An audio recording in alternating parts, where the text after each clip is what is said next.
पिछले दशक में पूंजी की तलाश करने वाले दुनिया के सौदागरों, बैंकरों और कंपनियों के लिए सऊदी अरब एक प्रमुख केंद्र रहा है। सऊदी अरब का पब्लिक इन्वेस्टमेंट फंड यानी PIF एक सरकारी सॉवरेन फंड है जिसकी पूंजी साल 2015 में $150 बिलियन थी। मोहम्मद सलमान के 2015 में बादशाह बनने के बाद प्रिंस मोहम्मद बिन सलमान PIF के नए अध्यक्ष बने और 2023 में यह फंड $925 बिलियन का हो गया।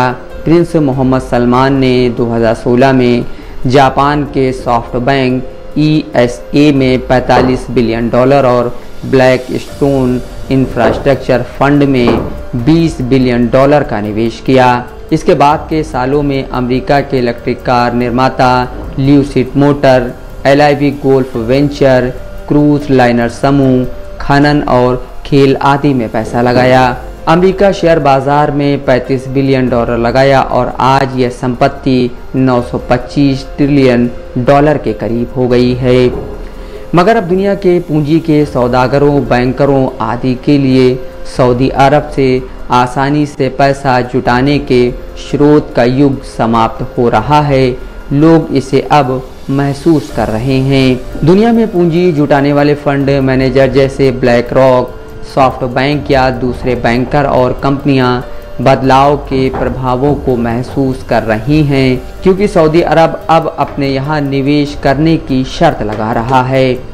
जून 2024 के अंत में सऊदी अरब का अमेरिका शेयर बाजार में $20.5 बिलियन निवेश बचा है। ब्लैक रॉक और क्रूज लाइनर कंपनी वगैरह में अपनी हिस्सेदारी बेचती है।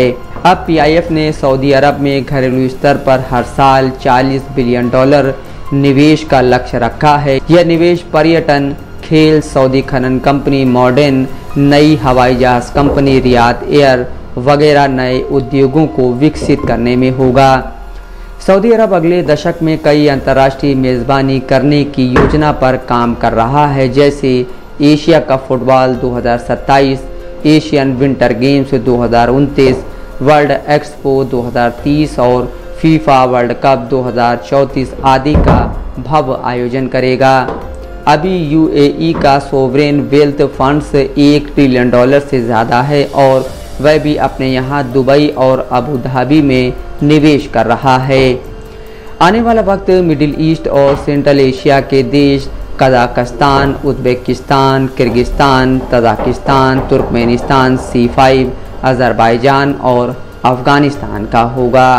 मोहम्मद सीमा ज़मन, दस्तक लाइव न्यूज़।